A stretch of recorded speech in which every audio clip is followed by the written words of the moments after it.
নমস্কার, আমি Madhuparna Das from Times of Bengal. আবারও চলে এসেছি কিছু তরতাজা খবরের সাথে। বিগত 2-3 দিন ধরে ঘিবলি জ্বরে কাঁপছে গোটা বিশ্ব।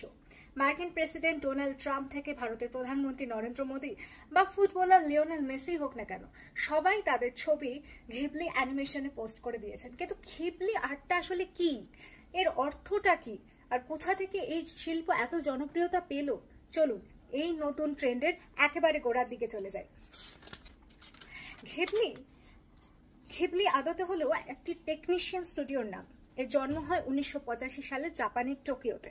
মূলত উজ্জ্বল জলরং দিয়ে আঁকা কিংবা অ্যাক্রেলিক রং দিয়ে আঁকা হতো এই স্টুডিওর সমস্ত অ্যানিমেশন। ক্রমে এই অ্যানিমেশনের জনপ্রিয়তা সারা বিশ্ব জুড়ে ছড়িয়ে পড়ে। ওয়াল্ট ডিজনি প্রস্তাব দেয় অংশীদারির, ফলে ধীরে ধীরে গোটা বিশ্বে ছড়িয়ে পড়ে এই কার্টুন। ঘিবলি নামের অর্থ সাহারা মরুভূমির উত্তপ্ত ও শুষ্ক হাওয়া। ঘিবলি স্টুডিওর প্রধান প্রতিষ্ঠাতা তিনি হচ্ছেন একজন শিল্পী এবং চলচ্চিত্রকার হায়াও মিয়াজাকি।